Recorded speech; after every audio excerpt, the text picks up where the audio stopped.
भारत ने पाकिस्तान में अपनी मिसाइलों से ऐसा गदर मचाया कि 80 घंटे के अंदर ही सरहद पर अमन कायम हो गया। पाकिस्तान से इस फायर के लिए तैयार हो गया और इसके बाद हिंद पाक सरहद के लोगों ने अमन के साथ नए सवेरे का इस्तकबाल किया। पाकिस्तान के कई एयरबेस तबाह हुए, दहशतगर्दों के ठिकानों को नेस्तनाबूद किया गया और पाकिस्तान बैकफुट पर आ गया। पाकिस्तान को जब अपनी बर्बादी का डर सताने लगा तो पाकिस्तान के पीएम शहबाज शरीफ अमेरिका की पनाह में जाने के लिए मजबूर हो गए, जिसके बाद अमेरिकी सदर डोनाल्ड ट्रंप ने इस बात का ऐलान किया कि दोनों मुल्क जंग रोकने पर राजी हो गए। वजारत दिफा ने प्रेस कॉन्फ्रेंस करते हुए जानकारी दी कि भारत की तरफ से किए गए हमले में पाकिस्तान को बहुत भारी नुकसान पहुंचा। हमने जिम्मेदारी के साथ कार्रवाई की, पाकिस्तान पर फर्जी खबरें फैलाने का भी इल्जाम लगाया। Director general of military operations of Pakistan called the Director General of Military Operations of India at 15:35 hours earlier this afternoon. It was agreed between them that both sides would stop all firing and military action on land and in the air and sea with effect from 1700 hours Indian Standard Time today. Instructions have been given on both sides to give effect to this understanding. The Directors General of Military Operations will talk again on the 12th of May at 1200 hours. Pakistan ने यह claim किया कि उसने अपने JF-17 से हमारे S-400 व BrahMos missile base को नुकसान पहुंचाया, जो कि बिल्कुल गलत है। दूसरा, उसका ये भी मिस इन्फॉर्मेशन कैंपेन था कि हमारी एयरफील्ड, जो कि सिरसा, जम्मू, पठानकोट, बठिंडा, नलिया और भुज में है, ये उसका मिस इन्फॉर्मेशन भी बहुत गलत है।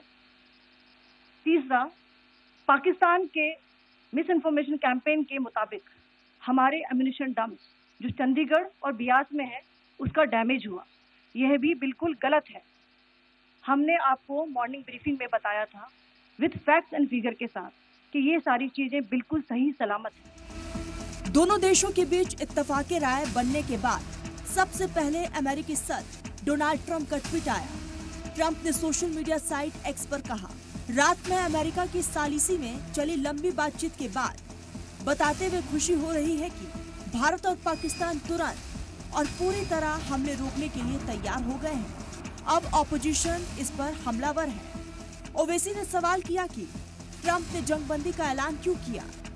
कांग्रेस ने भी अमेरिका के दखल पर सवाल उठाए। युद्ध विराम कैसे हुआ, क्यों हुआ, कई सवाल उठते हैं। उसके बारे में मैंने पहले भी कहा था कि एक स्पेशल सेशन ऑफ पार्लियामेंट बुलाना चाहिए। उसके बाद कांग्रेस पार्टी ने, बाकी सब दलों ने भी यही बात दोहराई। उसका जवाब सरकार से नहीं आया। अब युद्ध विराम हुआ है तो निश्चित रूप से हम दोबारा यही सवाल करेंगे कि आप जल्द से जल्द स्पेशल सेशन ऑफ पार्लियामेंट बुलाइए, क्योंकि हम मॉनसून सेशन तक तो वेट कर नहीं सकते। अभी तो उसमें कई महीने बाकी हैं और सवाल उठते रहेंगे और अगर जवाब नहीं मिलेगा तो जो वातावरण है उसमें करवाहट आ जाएगी। हम नहीं चाहते कि वातावरण में करवाहट आए। स्पेशल सेशन का अगर ऐलान करते हैं तो बहुत अच्छी बात है। Yes, very unprecedented that we get to know from the American president that there's been a ceasefire. Therefore, the questions that India wants to ask now, they can only be answered through a special session of parliament. Therefore, the Congress demands a special session of parliament and an all-party meeting. The country needs to know and deserves to know what has India achieved and what has India lost over the last 5-7 days. The country also deserves to know, the victims of Pahalgam deserve to know whether justice has been delivered to them or not. 7 मई की रात को भारत ने operation सिंदूर के तहत पाकिस्तान में 9 ठिकानों पर missile strike की। 9 मई को पाकिस्तान के 8 सैन्य ठिकानों पर हमले किए, जिसमें उसके एयरबेस भी शामिल थे। पाकिस्तान ने भी भारत की सरहद पर हमले की कोशिश की, लेकिन आर्मी की कोशिशों से वो अपने नापाक इरादों पर कामयाब नहीं हो पाया। सीज फायर पर बने इत्तफाक़े राय के बाद भारत के वजीर खारजा एस जयशंकर ने भी ट्वीट कर लिखा कि भारत और पाकिस्तान ने गोलाबारी और फौजी कार्रवाई रोकने पर इत्तेफाक की राय बनाई है। दहशतगर्दी के खिलाफ भारत की कार्रवाई जारी रहेगी।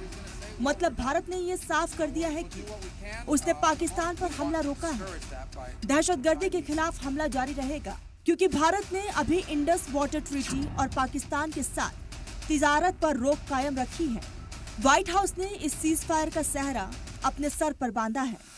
अमेरिकी सदर डोनाल्ड ट्रंप ने कहा कि अमेरिका ने जंग खत्म करने के लिए सालिसी की है और दोनों मुल्क की क़यादत की तारीफ भी की गई। It was a beautiful partnership. This was the result of the Vice President J.D. Vance, of course, this entire government moving through the vision and implementing the insight and vision of President Trump, along with, of course, my guy, Secretary of State Marco Rubio. It's been a long 48 hours, but this is the point of what we do. Multiple phone calls, as the Secretary's noted on his own X account, multiple phone calls at multiple levels with each government. Cease fire होने से सबसे ज्यादा फायदा अगर किसी को हुआ है तो वो है जम्मू कश्मीर के आवाम, क्योंकि यही वो लोग थे जो इस जंग से सबसे ज्यादा मुतासिर थे। पहले पहलगाम हमले से टूरिज्म पर असर पड़ा, उसके बाद भारत ने जब पाकिस्तान के खिलाफ जंग छेड़ी तो कारोबार के साथ साथ जान माल का भी नुकसान उठाना पड़ा। कई जगहों पर पाकिस्तान की तरफ से किए गए हमले की वजह से बड़ा नुकसान हुआ, लेकिन अब सीज फायर के बाद नया सवेरा हुआ है। वादी के लोग काम कारोबार पर लौटे तो उनके चेहरे पर इत्मीनान के साथ साथ खुशी भी थी। यहाँ पर सीज फायर हुआ है इंडिया और पाकिस्तान के दरमियान, हम इसका खैर मकदम करते हैं। यहाँ पर बहुत दिन के बाद दुकानें भी खुली है, बहुत खुशी महसूस हो रही है, हर एक को खुशी महसूस हो रही है कि यहाँ पर हालात धीरे धीरे पटरे पर आ रहे हैं। ट्रक की मार्केट भी खुल गई, अभी थोड़ा सा रौनक भी आने लगी है। इंशाल्लाह हम यही उम्मीद रखते हैं कि हिंदुस्तान पाकिस्तान अपने इधर अमन के हालात बहाल करके रखेंगे। और लोगों में भी खुशी की लहर है कि जो जंग के बादल हमारे सर पर मंडरा रहे थे वो छट गए। इससे गुजारिश है कि आइंदा भी आप यही लचक दिखा के आपस में दोस्ताना माहौल पैदा करके आपस में दोस्ती करके दोनों मुल्कों को तरक्की की राह पर ले जाएं। भारत पाकिस्तान जंग खत्म हो गई है, सीज फायर भी हो गया है, लेकिन पाकिस्तान की फितरत है कि वो कभी भी शातिराना चाल चल सकता है।